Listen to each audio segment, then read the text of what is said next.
Hi friends, this is Laura with Potpourri of Life. Today's been a busy day for me, and the bread is in the oven, or not yet, it's almost there.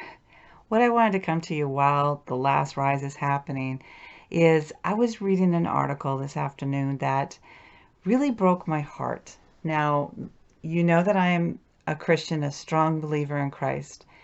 I believe in the sanctity of life. I believe in allowing children to be born, to live. But I'm one of those Christians that you have to make choices for yourself. And I did a video way back in the summer on this. And I know one of my daughters totally disagrees with me. And so we just don't talk about that subject, but she's very adamant, she's very vocal. And I just have a heart for children. Now, I read this article and I want to share it with you because I think the whole bill is so very confusing, and I don't think that both sides are looking at the whole picture, or maybe we aren't getting the whole story. So let me read a little bit before I share some of my viewpoints. The House, and this is in the New York Times today, the House passes a bill that could subject some abortion doctors to prosecution. And I honestly feel like this is not right. As part of an anti-abortion rights effort, Republicans pushed through a bill laying out criminal penalties for doctors who fail to resuscitate babies born after attempted abortion. Now, it's going to go on to share some things that is interesting. Let's see. Republicans used their new power in the House on Wednesday to push through legislation that could subject doctors who perform abortions to criminal penalties, underscoring their opposition to abortion rights even as they stopped short of trying to ban the procedure. The measure, the second policy bill Republicans have brought to the floor since taking control, has no chance of passage in the Democratic-controlled Senate. Its consideration was an early effort by the GOP to appeal to its conservative base, which has made opposition to abortion rights a litmus test, without alienating a broader group of more moderate voters that recoiled last year after the Supreme Court overturned Roe v. Wade.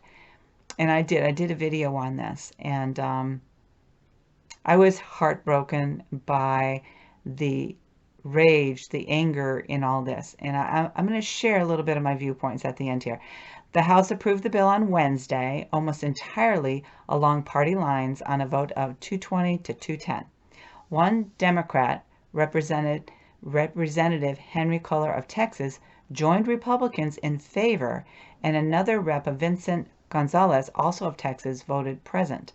The bill would require that infants born alive after an attempted abortion receive the same protection under the law and degree of care as any newborn, and threatened medical providers with up to 5 years in prison for failing to resuscitate babies born alive during abortions. And we have to stop and think. These babies are alive. It's obvious that these babies were meant to live. That's my viewpoint, and I realize not everybody will feel this way.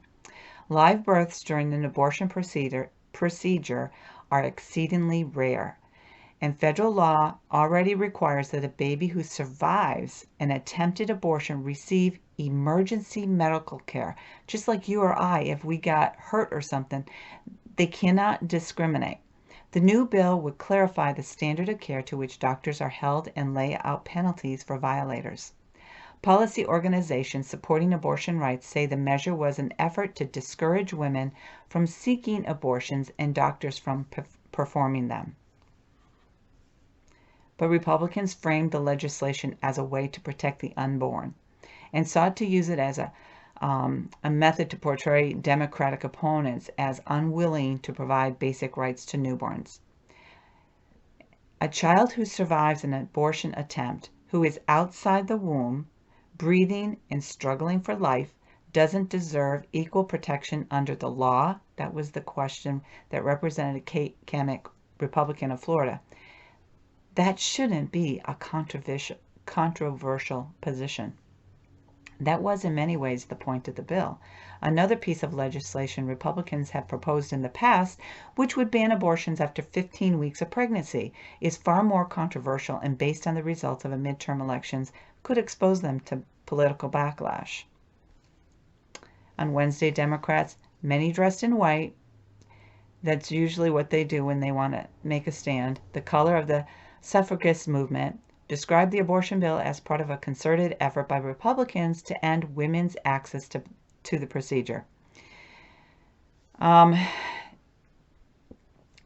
One of the Republicans, Representative Hakeem Jeffries, Democrat of New York, and the minority leader said Republicans in their first days in power had nothing on inflation, nothing on quality of life issues for the American people, nothing even on public safety. I think we need to look at the whole picture, and this is what happens when people disagree. It's pointing fingers. The stuff on inflation, it's everybody there. They all are a part of this. The inflation has been started long before when the Republicans became in charge of the floor there or whatever. You can tell I'm not a big into politics. So Mr.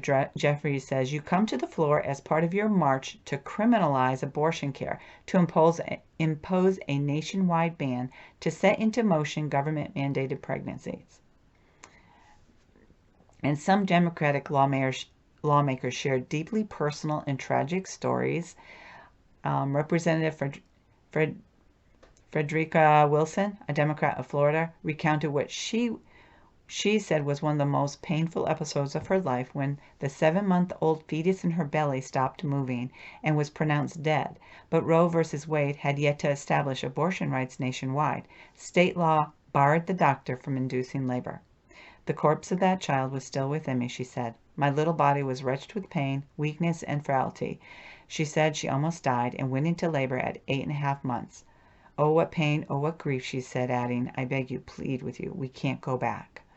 Let's see. I'm not trying to make light of her feelings, by the way, because we can't impose how we feel when somebody else has gone through that, because I don't know what it's like. I do know what it's like to give birth. I know the pain. I know every child was different for me. And I know the pain of when it took me so long to get pregnant. It didn't take forever, but it took me a few months. I wanted it right when we were ready.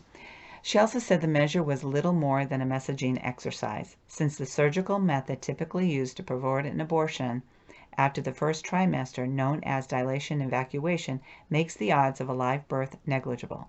The vast majority of abortions in the United States occur in the first trimester before the point of fetal viability, which is currently at about 23 weeks. In the exceedingly rare case in which a baby is born after an attempted abortion, it is highly unlikely that the infant would be able to survive outside the womb. I disagree with this because there have been cases where teenagers and young adults, they were a victim of abortion and they're thriving. I'm not saying that happens all the time, but it does happen. So we can't just say that they will not survive. So in such cases, the doctors would likely have to induce labor as a means of terminating a non-viable pregnancy. Such cases present wretching choices for women, and experts say they should be handled on a case-by-case basis. Under the bill, a doctor helping a woman decide what to do in such circumstances would be doing so under the threat of criminal prosecution. Some Republicans said they were uncomfortable with the legislation. Let's see. Now, it goes on a little bit more, but what I wanted to say, when I first read this, I cried. I honestly did. I cried. Because I didn't necessarily like Roe versus Wade, but the benefit of Roe versus Wade, and now, I don't believe in abortion. I'm going to put it right out there. I don't believe in it. I wouldn't do it myself. And I've shared this story when my husband and I were first married. One of the things that I was concerned about was, I had said to him, I said, what would you, how do you feel if I kept a child? I wouldn't want to, is what I told him. If I got raped, I wouldn't want to keep the child. So I said, it's going against the grain of what do I do?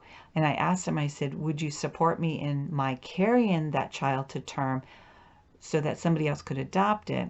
But I said I was too afraid of what would happen if I did. What would my emotions be? Would I be bitter? Would I be upset? Would I be sad the whole time knowing I was carrying a criminal's child within my womb? I said, and how do you feel about abortion? So my husband said something, and this is not, don't answer this in a way that you think that he is against women's choices, because neither one of us are against the choice of anyone making a choice whether they abort, keep the child, give it up for adoption. We don't judge anybody because it's a case-by-case basis. It's a personal choice, and that's how I feel. And other Christians might disagree with me, but you see, when I get to the golden gates of heaven, I'm accountable for me, not for anybody else. And also what I believe in is God knows our hearts. He knows it. So, but I love children. You have no idea how much I love children. Even when they're causing trouble. Not that really, kids that just do that, but just the kids, they're climbing and they're doing stuff that they shouldn't be doing because they're children. I think children have an opportunity to live, but a lot of people use the argument, well, all these women who are getting raped are not allowed to have an abortion. I don't know what the answer is to that, because they let these criminals off, and I have a solution which would not be ethical and would not be kind, and I don't think God would like me to say what it is. But there is, we can stop them. But the point is, I think that case is an exception. And I think the laws, now that they turned it over to the states, it's made it even more complicated. I don't want our country to go back to where women are performing their own abortions. That's why medical intervention came along to help women when they had to make that choice. We don't know what the emotion is when somebody has been raped. We don't know that. I do know what it's like to be violated, but I do not know what it's like to be raped and become pregnant and have to deal with that. I don't know. And I praise God that I don't. But these other people do. So my heart is there. And so even when other Christians say, well, you shouldn't do that, I have to stop and think about, as a person, what would I do?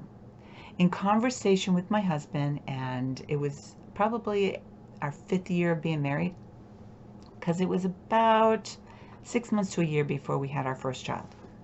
And I was talking to him about it, and I said, how do you feel? And we didn't have an argument. We just had a conversation, as we all should. And he said, I just wouldn't want you to. And I said, but honey, I said, that experience would be so vivid in my mind. I says, I don't know how I would overcome it. And he said, well, I would be here to support you. And he said, the only thing that, he says, I would have you make the decision, but my viewpoint is, that child isn't the one that made that decision. It was the rapist who made that decision. And I'm not. It was a different approach. It was a different way of looking at it. Now, was I angry at him for saying that? No, because at the time I didn't agree with him. And I said to him, I said, I don't think I could do that. And even back then, and that was in 1985, we were talking about this stuff because it was in the news and stuff.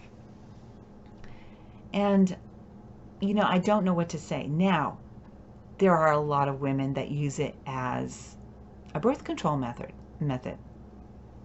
I'm sorry. I mean, people have told me birth control doesn't work. In some cases it doesn't, I have to agree, but I don't know.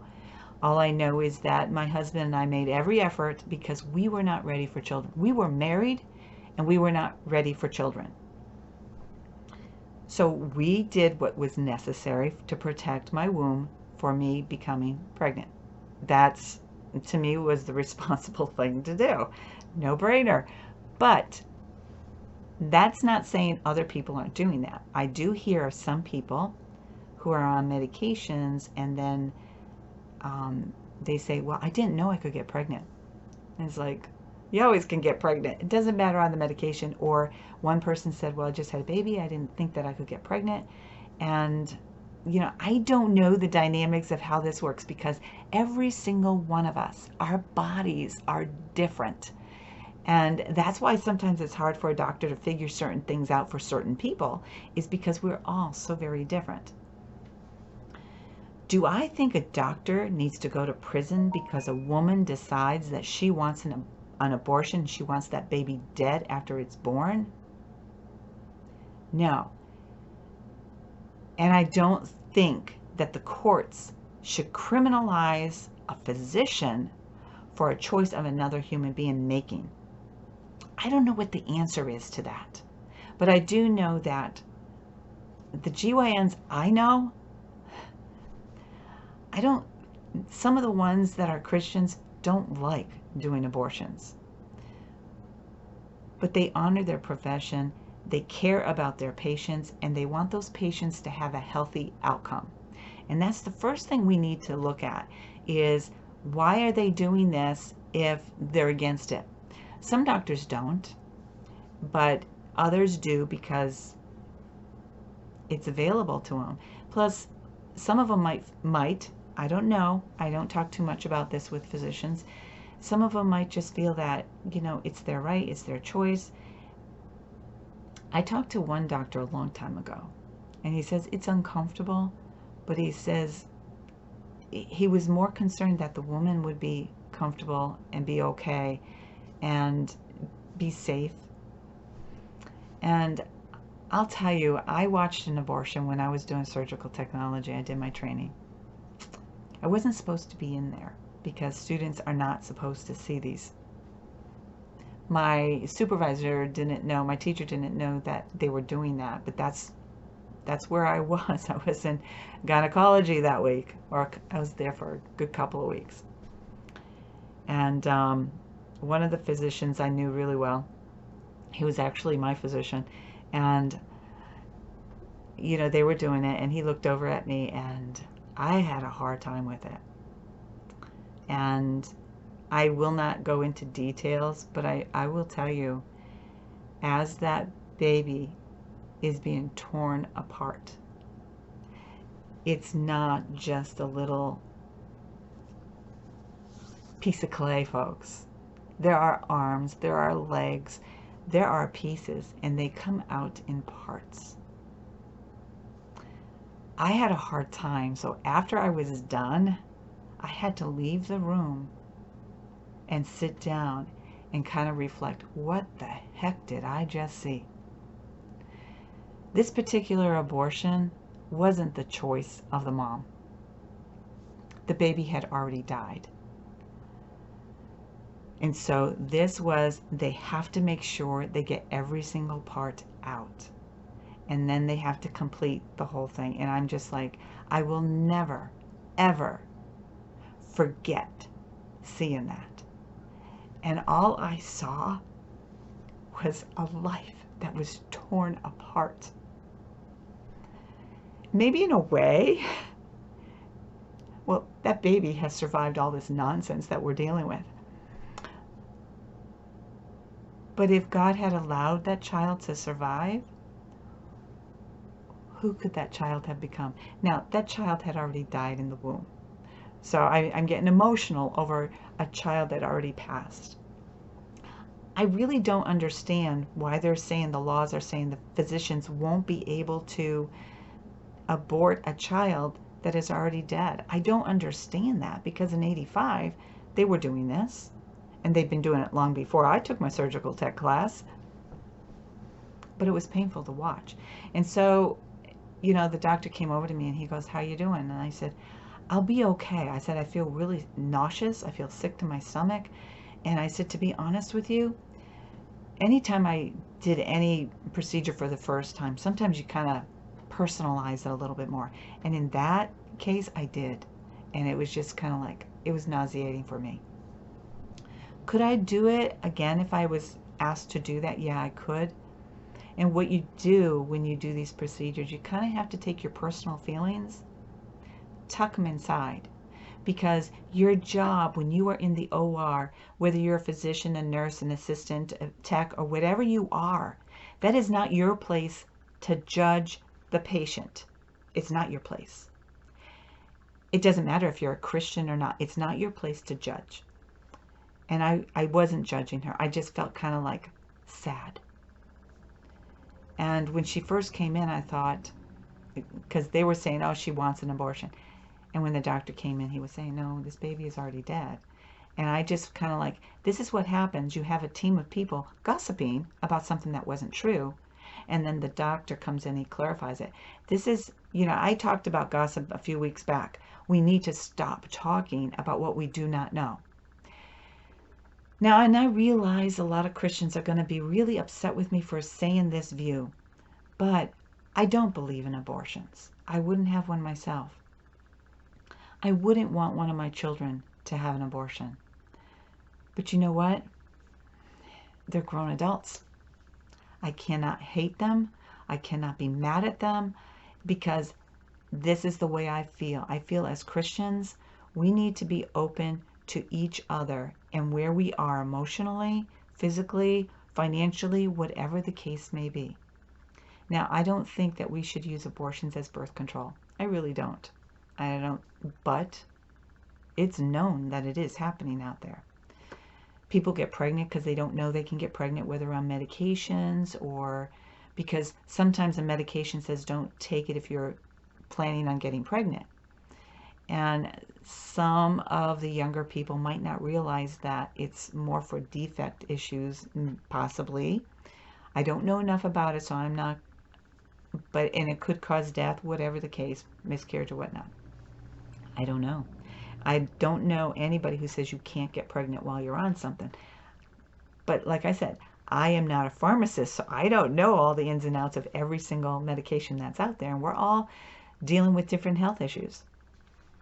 Now, for that woman who shared that baby died in her womb and she was in horrible pain until the baby was finally delivered, I don't know what that's like. So I can't judge her. Do I believe her? If she said that's the way she felt, I absolutely do believe her. And I think sometimes we forget. A lot of us who believe in birth, we want people who have made a mistake. Or maybe they were raped. There's a lot of sexual activity in our middle schools. And until we get that under control, people are born and they're sexual beings. This is just life.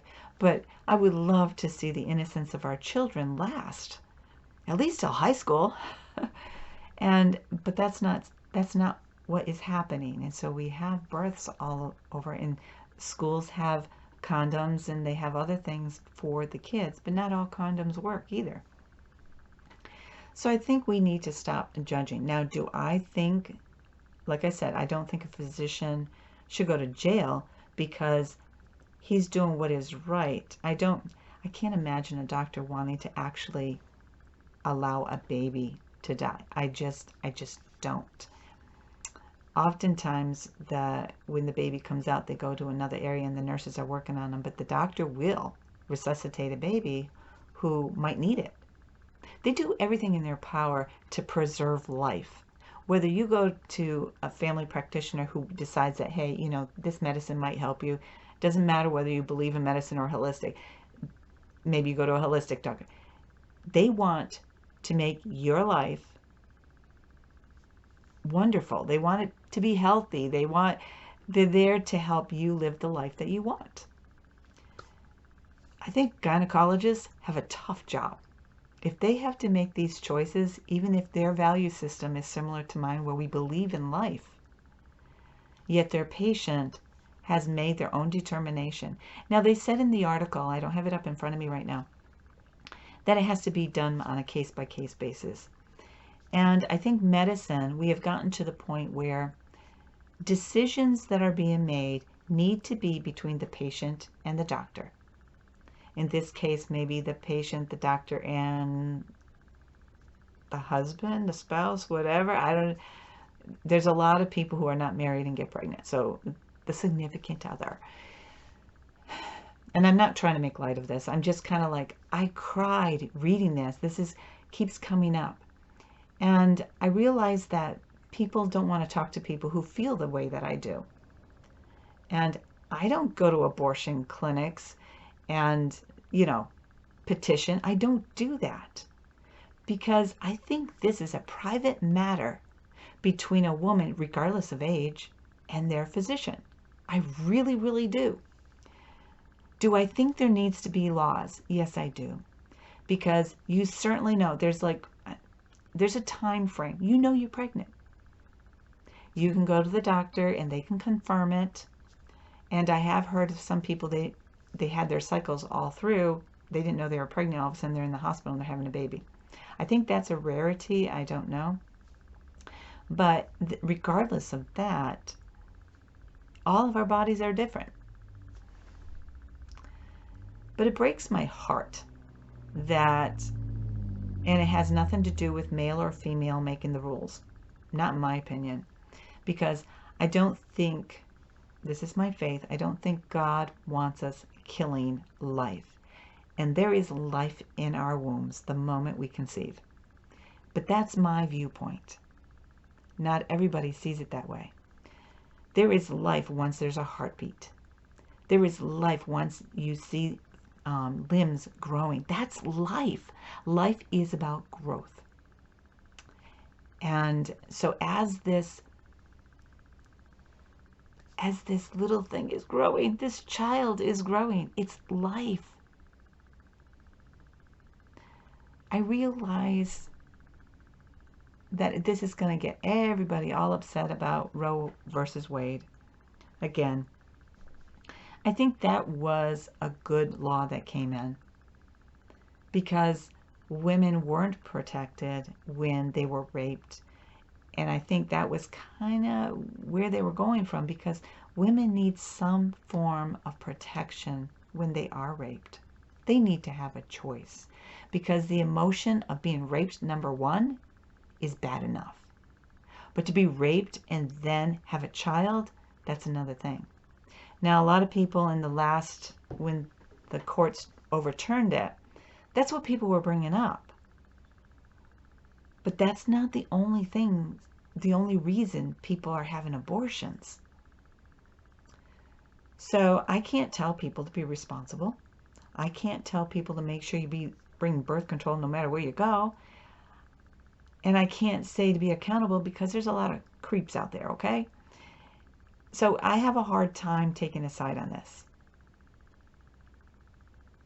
But my heart goes to the child. Will always go to the child.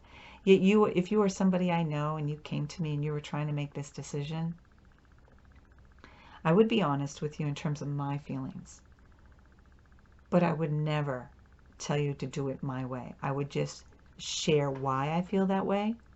I would ask questions, and then I would recommend that they speak to a counselor or a gynecologist and have somebody get involved to help them make that decision, not somebody from the church. Sorry, folks, I can't, because I think we're blindsided when we only see things with blinders on. Now, when Jesus walked this earth, he didn't judge the woman at the well. He loved that woman at the well. This is not to say to give everybody an excuse to go do whatever. This is just the fact that if we are Christians, we are supposed to love one another regardless. Doesn't mean we have to accept other people's behavior. There's things that are happening out in this world. I'm like, what happened? But I don't want to hate people. I don't want to be disappointed in people, because you know what? Say it is somebody who got raped. First, that happened, and they have to live with that the rest of their life. Then they decide, okay, I want an abortion. They're going to feel bad about it. I know many women who had the abortion and regretted it. So then you have more psychological issues.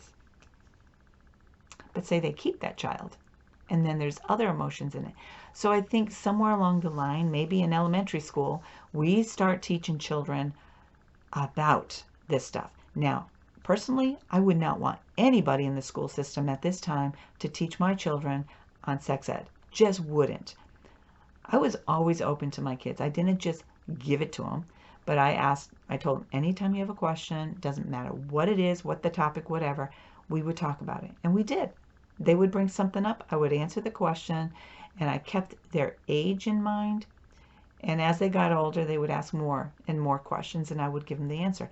By the time they were seeing a gynecologist, they knew everything. I remember my daughter coming home, my youngest daughter, because the gynecologist she was seeing was also my gynecologist, and I guess he asked her, he goes, now I need to talk to you about birth control and this and this and this. And he goes, I'm sure he goes, has your mom talked to you about this? And she goes, you know my mother, of course she has. Because I'm not afraid to talk to my children about what is real. And one of the things he told me, he says, you know, you're one of the few parents that prepares your children for life. My kids didn't like that I didn't allow them to get away with stuff. They tried. I knew what was going on. Some things were worth disciplining. Some were just like, yeah. And the thing is, things that mattered, I made sure they were in line. I taught them how to respect other people, but to respect themselves. I taught them to love others as well as love themselves. I taught them to do a variety of things. My husband guided in some things too. What I love about my kids, though, even though one of them adamantly disagrees with me, another one closer to her, the other one I'm not sure. I try not to talk about this with my kids anymore because I don't like arguments with my family. I love them too much. But I accept their viewpoints. I don't like to be yelled at if my viewpoint doesn't coincide with theirs. That's why I avoid it. And that's where we've gotten, is we like to yell at people because somebody doesn't see it our way. We're an adult, and we need to stop that. So with this whole abortion thing, this whole new thing that's out in the courts or in the Senate and stuff, it made me cry to read this. And I said, again, I don't think that if you have a child who is dead in your womb, I don't think it should stay there for 2.5 months. And I don't think any doctor on this earth would want to make you suffer that discomfort, emotional pain, physical pain, however it feels. I don't know. So I think it's unkind for the judges to say they can't perform. And I think there's more to these laws than the people who are making arguments. And that's what's going on in this world. We get little bits of truth here and there. We don't get the full truth. We get little bits. And that's why when people tell me stuff, I kind of sit back and think, is it true? Is it right? Should I believe it? You know, those are just some things. It's kind of like, how does it make sense? I can't take the side of somebody who's endured something I never have. I'm female. I'm not a guy making this decision. And a lot of people say, well, women need to have their rights. Well, you know what? We all need our rights. All of us. Whether it's a vaccine, whether it's abortion, whether it's whatever procedure that you feel is up in arms. Do we have arguments like this about a vasectomy? No, men can go and do this if they want. And yet, when it comes to women, it's always in the news. Why does this have to be a public thing? Why don't we put into place a law that protects women and allows them to make their own personal choice without the world judging them? Again, I am a strong Christian believer in Jesus Christ. I believe in the power of His love, but I also know that I believe in life. He gives it to us to live. And I don't know what to say about, I would be troubled if I was told by a patient that they don't want that child to live, even if it was born alive. That would be the point of which I could not move forward. Somebody else would have to take over for me. So I can't believe this decision is easy for physicians any more than any of us. And I can't say that a physician purposely does that and feels no ill remorse. There's a lot of things that patients do that they feel really bad about. They don't understand. But that's just it. We don't understand each other.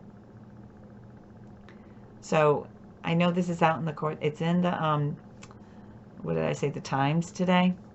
And the title is, just so that you can go research it, it is nytimes.com, and just put in House passes abortion bill. And it is with today's date. I can put the link in below too. Let's see, where's the link? The date. I believe it's today. Sometimes I have a hard time finding something really, really quick. January 11th, 2023, which was yesterday, which was Wednesday, which they talked about. So, you know, there's so many things I don't agree with. I don't agree with some of the stuff that's going on socially and different things, and I try not to bring up political stuff. And this isn't political. I don't care what anybody says. This is not political. This is life. And it's people's lives.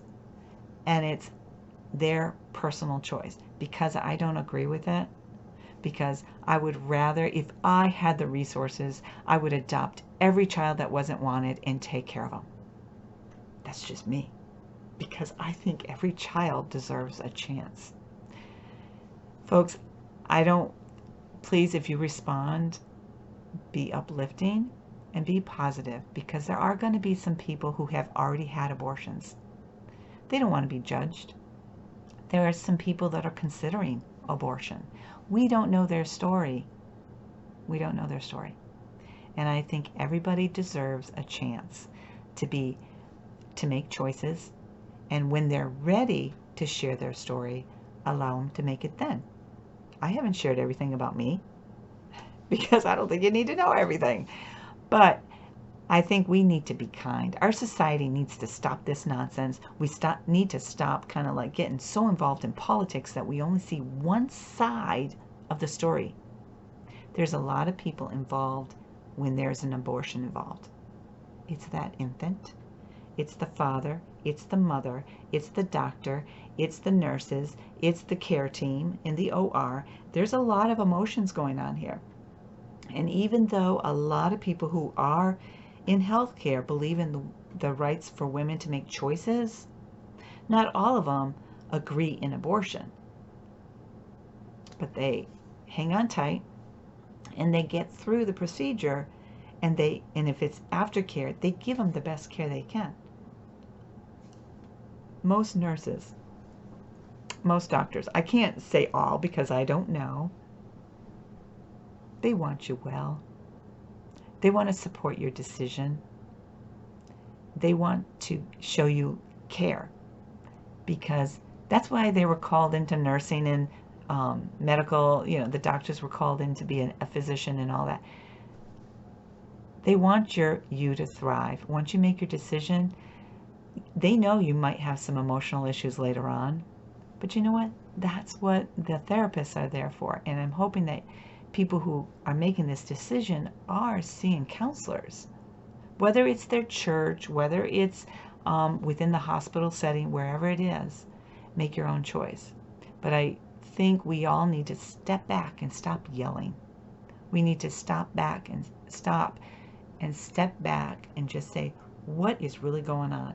And these people that are making these decisions in the courts or in the state, the Senate and stuff, they need to look at not as a blinder seen one way in only one situation. They need to put it all out on the table and not think about paving this and plowing this and making mansions here and stuff, because they always throw other stuff into a bill. They need to stop that and focus on what is at risk here. So, folks, that's what I wanted to share, and it's heartbreaking. I like to leave a smile on my face, but this is a hard topic, and please know that if you are somebody who is deciding or you were raped, you all deserve love.